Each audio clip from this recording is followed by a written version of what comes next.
You get it? So that man chose to go where he was going to die. And so that's why, and you can understand, it's not a simplistic thing to understand. It blows your mind when you think about it. How does that happen? How is then Allah in control of also, He's in control of the decree, but He also knows that this man is going to choose to go there, and that's where his death is written. وعباد الرحمن الذين يمشون على الأرض هونا وإذا خاطبهم الجاهلون قالوا سلاما. So let me put this in perspective for you. Qadr, faqaddarahu, it means the pieces of the jigsaw puzzle that fit together to form the jigsaw puzzle. But taqdeer is the how the pieces of the jigsaw puzzle are cut so finely that they fit perfectly into place. فَقَدَّرَهُ تَقْدِيرًا. So he's determined what the jigsaw, and this is just the example, he's determined what the jigsaw puzzle is going to be, how many pieces there are going to be, but then taqdeer is how perfectly those pieces are going to fit together. And I'll give you one not so easy to understand example, because Qadr is not something I want to go in depth about today, regardless of all the questions I know that you guys will have. But so me as a human being, I have a Qadr. My brother or my sister also has a Qadr. How her Qadr fits into my Qadr, how my Qadr fits into anybody else's Qadr, how me, where I am and what I am and what's predetermined for me is going to affect everything that's around me and the places that I go to and the people that I am with. All of that is then taqdeer. Got it? All of that is then taqdeer, how it fits perfectly into place. But then taqdeer also means measured. So how long I'm going to know a person, how long I'm going to live on this earth, how long I'm going to look a certain way, talk a certain way, how long I'm going to have, I'm going to own something. That is also predetermined. That's the measure there, the predetermined measure. And so that also falls into the word taqdir. So to understand this a little bit more, we're going to go into a little bit of study. It's not a major study. It's not a major dive into the word qadr or taqdir for that matter. It's just a little bit so that we have a basic understanding of the different schools of thought as well around these words, how different schools of thoughts and different schools in Islam think about these two words, but also for us to walk away from here today with a basic understanding of what Allah is saying in this ayah by using the words فَقَدَّرَهُ تَقْدِيرًا is also important, I think, for us to just look at it a little bit. So obviously the question comes in when we talk about qadr, and I know this is the first question that everybody here is going to ask as well. If everything is predetermined, then where does free will come into all of that? Does free will come into all of that at all? Is a question, right? And I've been asked this question by my little daughter as well, believe it or not. That if Allah knows I'm going to go to hell, if Allah knows I'm going to go to heaven, then what's the meaning of all this? And if He knows that I'm a bad person and I'm going to do bad things, then why even put me through this life on earth? Why not just put me into hell directly? Believe it or not, my 8-year-old asked me this question. So we need to look into it a little bit. To understand this a little bit, let's talk about what happened in the Battle of Uhud.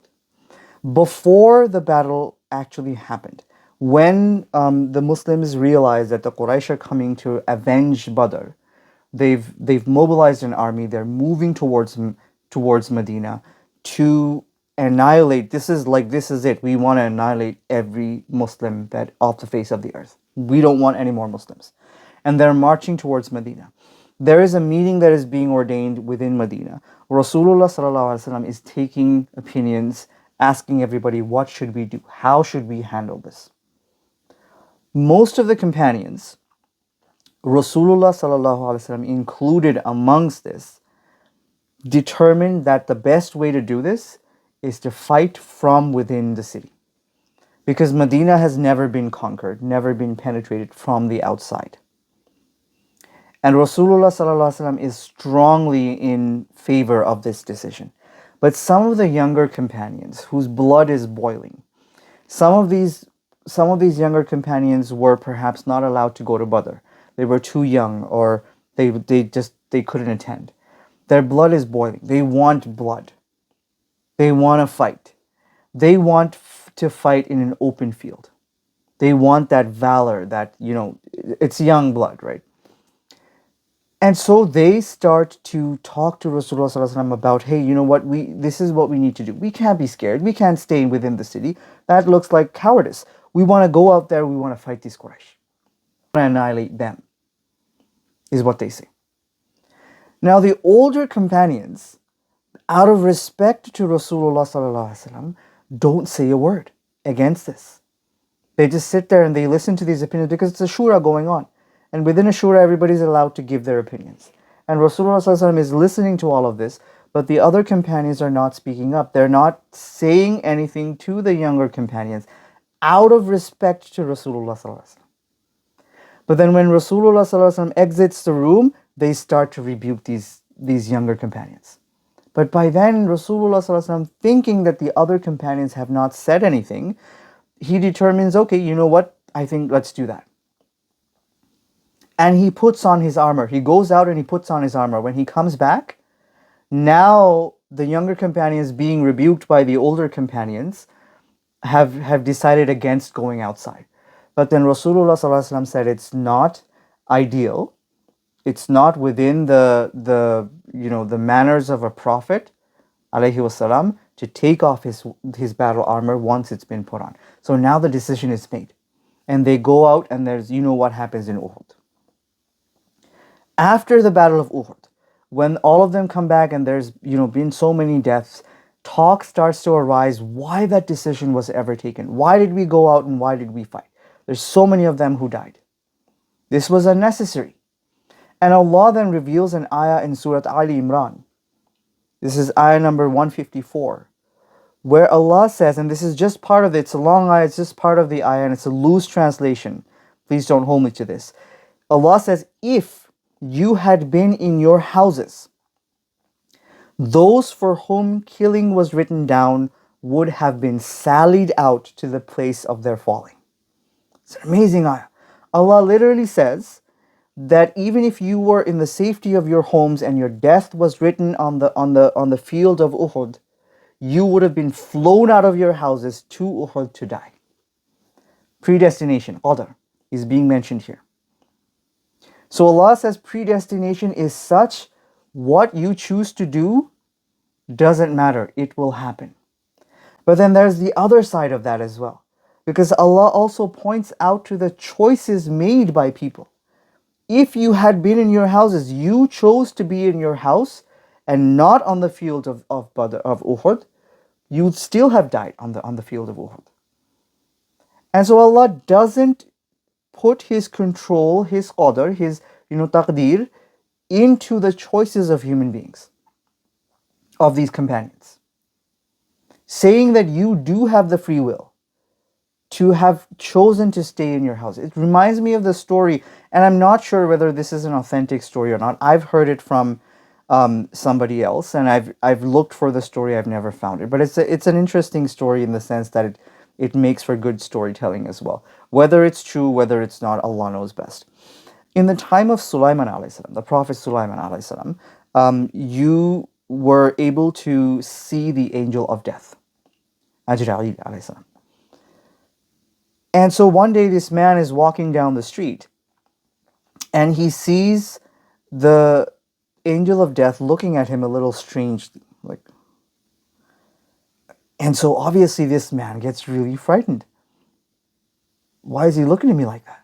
And so he runs to the king, Sulaiman alayhi salam, and he says, Your Majesty, no way. The angel of death just looked at me really strangely. I don't want to be here. Take me somewhere else.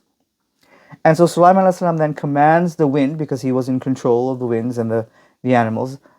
He was given that power by Allah. He commands the winds to take this man far away. And so the wind picks this man up, transports him thousands of miles away, and drops him down a well that far. Drops him and leaves him there. And then Sulaiman alayhi salam called Azrail alayhi salam in front of him. And he asked, why were you looking at that man like that? And Azrail alayhi salam says, I just a few moments from now, I'm supposed to be taking the life of this man thousands of miles away from here, down a deep, dark well. And it seemed very strange to me how this man was going to travel from here to there in this little bit of time. It's just an example of taqdeer, qadr. I don't know whether the story is true or not, and Allah knows best. And if you guys find this story anywhere, please do let me know and how authentic the story is. Allahu alam. But it gives you a gist of what qadr looks like. And so you can choose what you want to do. You have that free reign. But your choice will lead to your qadr. And that's the beauty of qadr itself. You get it? So that man chose to go where he was going to die. And so that's why, and you can understand, it's not a simplistic thing to understand. It blows your mind when you think about it. How does that happen? How is then Allah in control of also, He's in control of the decree, but He also knows that this man is going to choose to go there, and that's where his death is written. To understand just a little bit about that, I'm going to read to you a little bit of an extract from something I found. This is two schools of thought. And again, it's not from modern times. Modern time thoughts are a little different. These are pre-modern times. So the question of how to reconcile God's absolute power with human responsibility for their actions led to one of the most earliest sectarian schisms, controversies, basically, between two schools, the Qadarites or the Qadariyya, who believed in total free will of humans and who appeared in Damascus around the end of the 7th century, and the Jabriya, who believed in the absolute divine determinism and fatalism. So according to the Qadarite school, God, Allah in this case, God knows that men will commit crimes, but His foreknowledge does not impel them to do so. God wills nothing but that which is good, and everything happens by the decree and predestination of God except evil works. This is what the Qadarite school said. The Umayyad during their reign took the theological position that God had bestowed the caliphate on them, just as the Quran described giving the caliphate to Adam a.s. Among their opponents were the Qadari, who asserted human free will in some form, such as that the good acts of any person come from God, but their bad acts, including those of God's caliphs, come from themselves. The Mu'tazili school argued that since justice, adl, is the true essence of divinity, God can only do and only wish that which is salutary for human beings. And they base these opinions off ayat of the Quran. He not only orders people to do that which is good, but forbids them to do that which is reprehensible. He abstains from doing evil himself as well, is what they say. The evil in the world then comes instead from man's or human beings' own free will. Man, the human race, therefore, is the genuine creator, the khaliq of his actions. Interesting. After the dispute between the Qadarites and the Jabarites, majority of Muslim community at that time, they chose the middle path between the two extremes. So, between the two extremes, it's not complete decree, fatalism, and it's not complete free will. There's a middle road. And that's the more recent modern era. The Hanbali school gave a fatwa on their website stating that predestination is one of those issues that God urges Muslims to not delve too much into. It's something that is just beyond your imagination, including the fate of a person, if he or she would enter heaven or hell, so on and so forth. Islamic modernism, such as Muhammad Abdu and Fazlur Rahman Malik, viewed that God knew the moral acts. Justin Parrott from Muslim Matters Org magazine, so non-Muslim, has stated that from a purely rational standpoint, it may seem impossible for God to have absolute knowledge and power over all actions in the universe, and for human beings to be responsible for their actions all at the same time. And so what he says is that certain divine realities, such as predestination, are outside the limits of human mind. It's outside the limits of human mind. For me, the more favorable opinion, and this is just me from where I stand, is that it seems that what Allah is saying is that yes, there's predestination. So فَقَدَّرَهُ تَقْدِيرًا, predestined, pre-timed decrees. But then, of course, human beings have the free will to choose what they're going to choose, what they want to do. But Allah knows what you're going to do. He doesn't impel you to do it, but He knows what you're going to do. And that's where Allah's mulk comes in. His control over everything. And that's something that we as human beings can never completely imbibe in our minds. How does He do it? Because otherwise, and this is why I come from this standpoint, because otherwise, what is the point of Allah revealing the Quran, sending down all of these prophets to warn, to give good news and to give warnings, Bashira wa Nazira? Why does He send all of this down to guide humanity if free will and choice wasn't there? You understand what I'm saying? So the choice that a man makes is his own. He is the khaliq of his actions. But what he is going to choose to do, Allah already knows. And therein is the intertwinement between free will and Qadr, and how they play together to form out Allah's perfect plan. فَقَدَّرَهُ تَقْدِيرًا. To end today, just to give you the idea, to end today, to kind of sum up what's going on, Allah talks about His mulk over everything. He negates the idea of taking an heir, a son or daughter. He says, and He also says that nobody is a part of His power, His control over everything. Sharikum fil mulk. There is no associate, neither an heir nor a partner that He takes, because He doesn't grow tired. Like He says in Ayatul Kursi. He says, I don't grow drowsy, I don't grow tired of ruling and managing and guarding all of my kingdom. But then He shows His true power. فَقَدَّرَهُ تَقْدِيرًا. He's created everything in the perfect decree that fits, all of it fits perfectly into place, piece by piece by piece. But as we delve deep into these words, we see the intertwining meanings. And we also see the intertwining meanings between the first ayah and the second ayah. That Allah says, تَبَارَكَ الَّذِي نَزَّلَ الْفُرْقَانِ, to His slave, so that His slave can be a warner to humanity.